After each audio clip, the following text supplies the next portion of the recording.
Well, good evening, everyone. Welcome to Stinchfield. So the number keeps growing. We're now at like 92 conservative outlets targeted by Jack Smith and the Biden DOJ. Hundreds of GOP individuals were targeted, specifically with this Arctic frost investigation.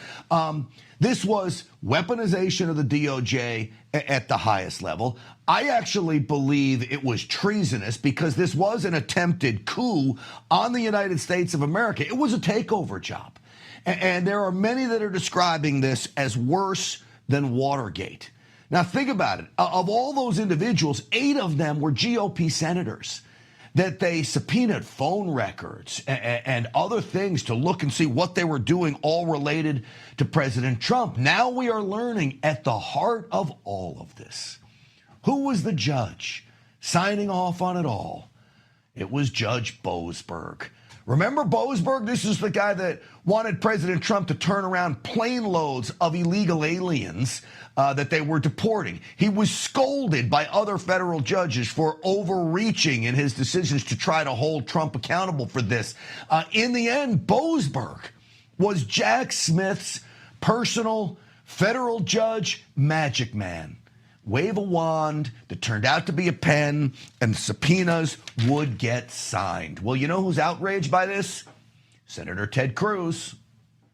I am right now calling on the House of Representatives to impeach Judge Boasberg. Judge Boasberg put his robe down, stood up, and said, "Sign me up to be part of the partisan vendetta against 20% of the Republicans in the Senate." That is a dereliction of duty and a violation of the judicial oath. And I want to thank Chairman Grassley and Chairman Johnson for pursuing this tenaciously like a dog on a bone. We are going to get the answers of every person who signed off on this abuse of power, and mark my words, there will be accountability. Do you hear the tone of Senator Ted Cruz? It's the same tone that I had the moment I heard this. I want to scream. And then I hear, we're going to get accountability. Now, we've heard that all before, but maybe you start targeting senators. Maybe we'll get some accountability because they'll make sure it happens. I don't know. I'm not confident yet. But in total, 197 subpoenas were issued. Most of them signed by Boasberg. Bogus Boasberg, we should call him. And almost all of them surrounded President Trump, those close to him, and anyone that could give President Trump an advantage. Here's Ted Cruz again. This was a political enemies list from the beginning. 197 subpoenas for 430 Republican entities and individuals. That is an absolute and egregious abuse of power. Amen, Senator. So here's what I'm calling for. I think the same thing that Ted Cruz is calling for. Judge Boasberg needs to be impeached right away. And I believe we ought to really have a serious look at criminal charges, including treason.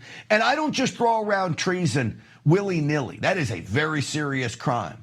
But I do believe this, again, was an attempted coup to steal power from the people.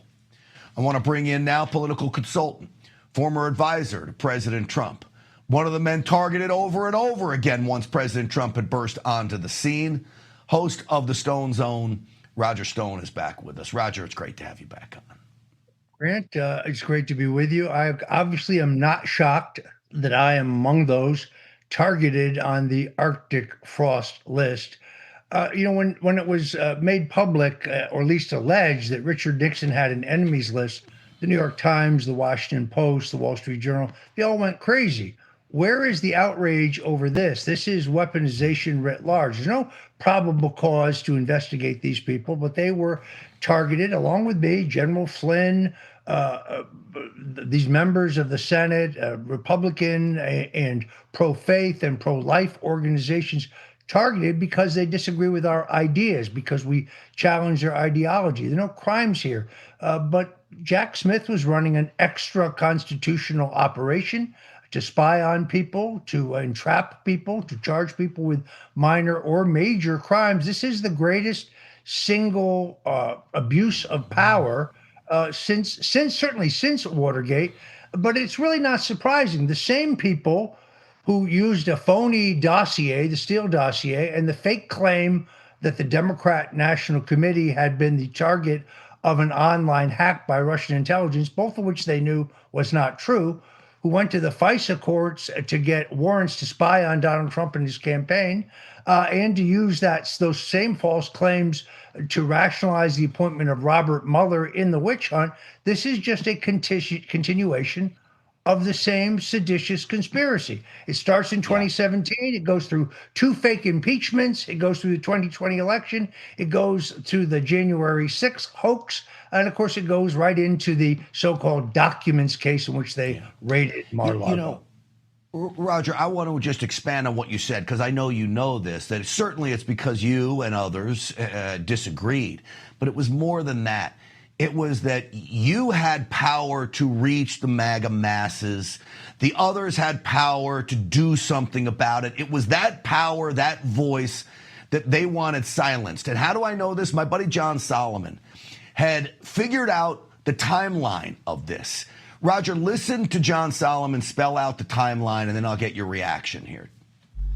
They're trying to criminalize in this memo when they open it up in April of 2022, 15 months after January 6th, and just 4 days after Donald Trump has announced he's going to run for re-election. And I think that's really important. This investigation, if you thought what happened on January 6th with the electors was bad, you could have done it on the 7th or the 8th or 9th of 2021. They wait a whole year until Donald Trump raises his hand and says, I'm getting back in the arena. I'm running for 2024.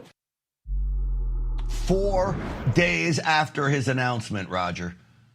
Yeah, there's actually video at one point where they asked Joe Biden, and he blurts it out. They said, "Aren't you worried about a rematch with Donald Trump?" He says, "No, we're not going to let him run." There you have it.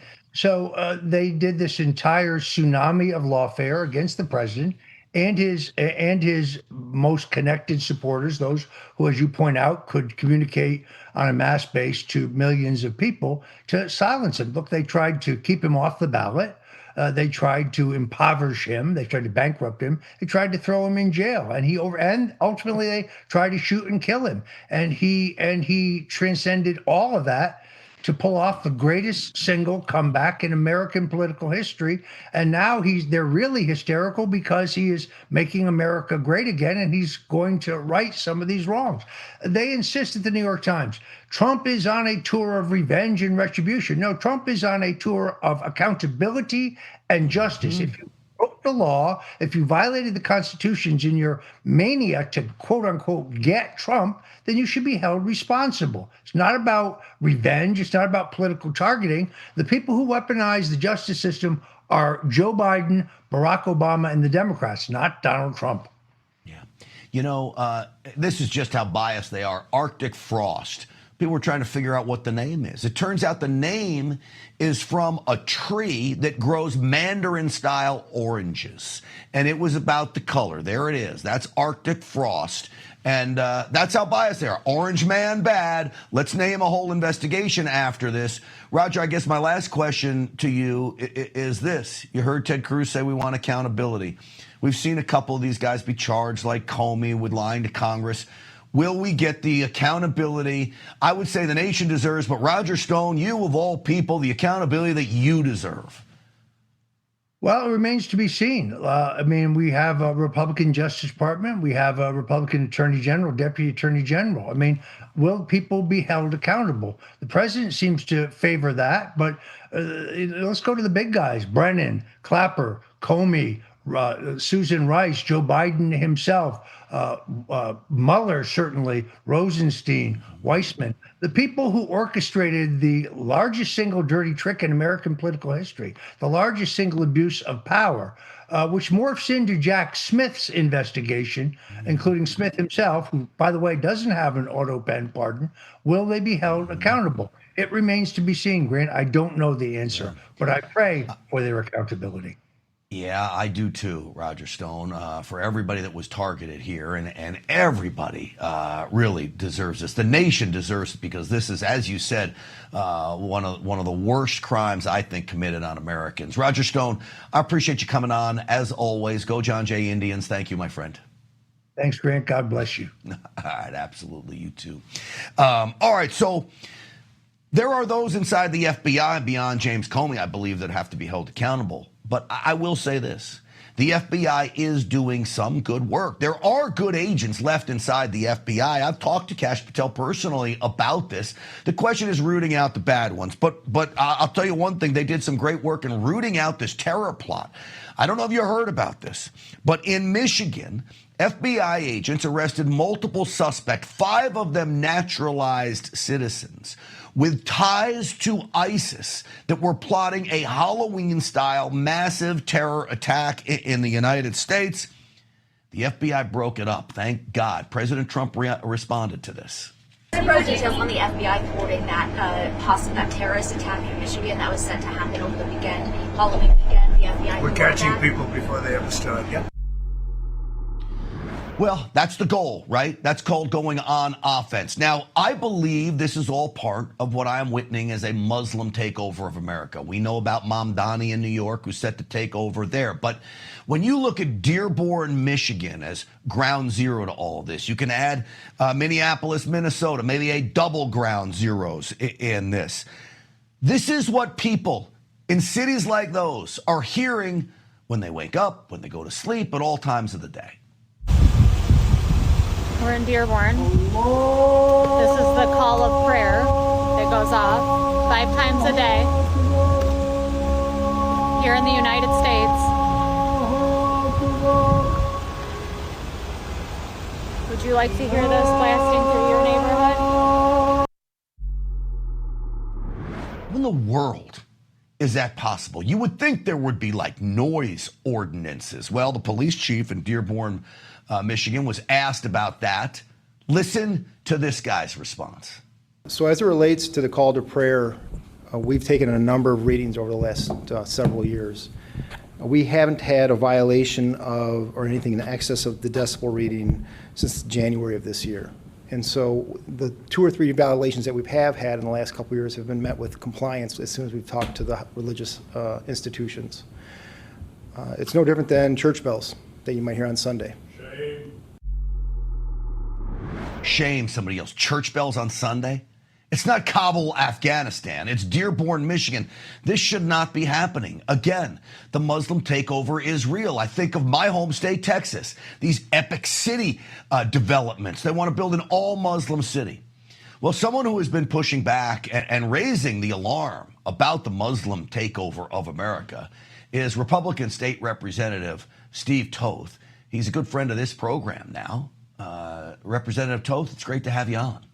Great to be with you, Grant. I don't know what's more egregious. I mean, I'm just still so moved from your interview with Roger. I don't know what I'm more angry about, honestly.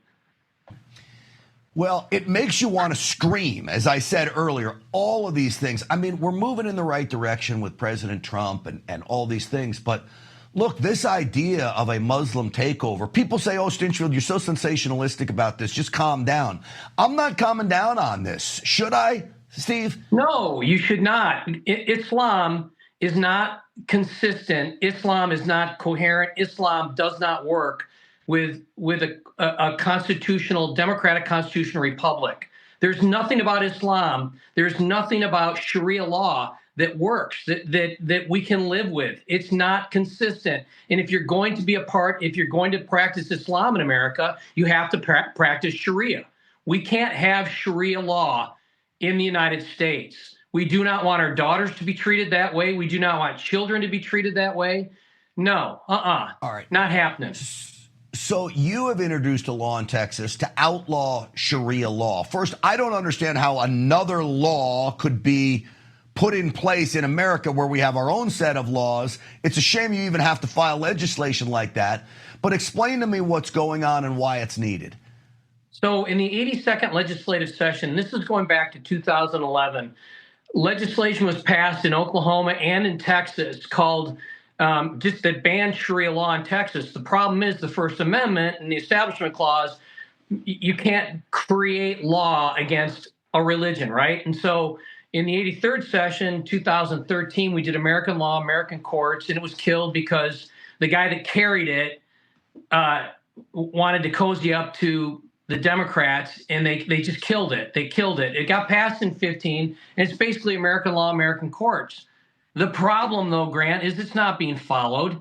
And the problem is that in all these blue counties across the state of Texas, they're embracing it. They love this because this is about the destruction of the United States. This is about destruction of democracy. This is about bringing down our constitutional republic. And Islam is the perfect ingredient to do that. What's been the response from your fellow legislators and the chances of this happening for us here in Texas? You mean of honestly putting a lid on Islam in the state of Texas? Yeah, until the and governor, getting this law passed. Until the governor steps up, honestly, and empowers the Attorney General's office. And it's not just the governor. Right now, we should have had a special session around this issue about empowering the Attorney General to act against EPIC and to act against these different Islamic groups that are operating in Texas. And we haven't done that yet. And that's what we need to do. We need to empower the Attorney General to open up better investigations. He has opened up an investigation of EPIC. I don't know that he has the standing in the eyes of the courts, though, to get it done. Well, we shall see. And I keep calling attention to red states that are not having the cojones to do what's right for what the people in those red states ultimately want. Sadly, Texas falls in that. We did a story on Arkansas yesterday doing the same type of thing. Republican State Representative Steve Toth, always good to see you. Happy Halloween to you, sir, and thank you for coming on tonight. God bless you, Grant. Thank you for raising the attention to this. Well, I appreciate you and all the work you're doing down there in Austin, Texas. All right, so we've got a lawsuit that now CAIR, the Council of American Islamic Relations, is going around and basically celebrating a victory, doing a victory dance. Mecklenburg County was taking mugshots and telling people to remove their hijab, their head covering. Well, a court says, no, you can't make people do that. Are you kidding me? Here's CAIR. We won a large settlement for her just very recently, and now the Mecklenburg County Sheriff's Office has had to change their policies so that no more booking photos can be made of women without their hijabs on. You got to take a mugshot of what people actually look like. I can't wear my Yankee hat if I was arrested, though I would love to, but I can't. And let's hope I'm never arrested unless the Biden DOJ gets back in office. But this is wrong. Now, Mecklenburg is the county that is home to Charlotte, North Carolina. Charlotte, North Carolina is in desperate need of real leadership. Who can forget this photo, by the way, folks? It may be one of the most powerful photos, if not of 2025, maybe the decade or more. That is Irina Zarutska. The man behind her slit her neck on a train. Now, we need people in Charlotte to step up and elect leaders who can do something about what's going on there. When we know election night is Tuesday night. And I want to bring in Republican candidate for mayor in Charlotte, North Carolina. Terry Donovan is with us. Terry, welcome to the program. Thank you, Grant. How are you doing? Terry, the mayor you're running against, I think this is going to be his 5th term. Things are not going well for Charlotte. How is it going for you and the campaign? Great so far. I've been running all day, every day. Anybody who knows me, honestly, I feel sorry for them right now because I'm not able to even keep in touch with my personal friends and family anymore. I've just been running 110 miles an hour every day, all day. It's been very good, and I'm getting more support than I ever, imagined. I think people in Charlotte are ready for change. We've got to have change here. Well, I hope that Irina Zarutska's murder was a wake-up call to the people of Charlotte. How do you stop another Irina from getting killed in Charlotte, North Carolina, as the next mayor, hopefully, of Charlotte? Grant, people have got to wake up. People have got to wake up. I was sitting at home watching news and watching shows like yours, a year ago and hearing things, and I would just think, these people exaggerate. I've got to tell you, Nobody's exaggerating, and it's time for everybody to wake up and get involved. People are going to have to step out of their comfort zones and just take a stance and just make sure they go to city council meetings, make sure they know who represents them. People don't even pay attention to local elections, and these are the most important ones. I mean, these are the people who make decisions about our daily lives, and we just have got to pick people up. What's first on the agenda for you? How do you help Charlotte? We are going to acknowledge that we have an issue with crime. And frankly, I do think we need to accept the help being offered by the Guard. Call in at a minimum the North Carolina Guard. We need help. Our CMPD police department is severely understaffed. I think that they would even welcome the help right now. We are probably down about 1,000 officers. And their response time, calls and everything, their morale is, they're so stretched thin. People don't want to be, it's hard to even recruit. Recruitment and retention is an issue with CMPD. So we need the help. We've got to get help here in Charlotte, and we need it fast. Yeah, because I want everyone out there to realize, Terry, the story you're telling could be told in every blue city across America. They're down police officers. They got district attorneys who would rather prosecute a cop for doing his job than would prosecute a criminal. They all want help from the National Guard. I'll tell you, we can't send the National Guard to every city, so something's got to be done to get these cities to get them help for themselves, but it has to be frustrating, and I would imagine Charlotte's probably spending money like it's going out of style. I'll give you the last word as we head to Election Day on Tuesday. Well, people have got to get out and vote. If they want to find out more information about my platform, it's Terry for Charlotte, terryforcharlotte.com, TERRIE. So please go to my website. We absolutely need people to just show up. And if people get out and vote, we can take our city back. And that's what we've got to do. We've got to get people to the polls. I mean, now's the time. It's now or never, because frankly, another Irina Zarutska incident could happen tonight, tomorrow. We've got deranged lunatics on our streets right now, and nobody's exaggerating that. Just talk to people, talk to business owners, especially in the heart of our city, uptown. They are all ready for change. Yeah. Well, I'll tell you what, it's great that you have stepped up to run. You know, it's hard for a Republican in a blue city, and Charlotte most certainly is, but we need more people like you doing this in blue cities across America, because it's the only way you start to hold these Democrats accountable that have had just a stranglehold on these cities, much to the dismay of the people who live there. Terry Donovan, thank you. I wish you the best of luck on your race. Thank you. Thank you so much, Grant. Have a good evening. Thanks. Absolutely, you too. Again, folks, terryforcharlotte.com. Okay. All right. Let me give you a little update here. Buy gold and get free silver. How cool is that? For every $5,000 purchased from Birch Gold this month in advance of Veterans Day, they will send you a free patriotic silver round. Guess what they sent me? A free patriotic silver round. Thank you, Birch Gold. Gold is up over 40% this year, and Birch Gold can help you own it by converting an existing IRA or 401k into a tax-sheltered IRA in physical gold. And if you're current or former military, Birch Gold is waiving custodial fees for the first year on investments of any amount.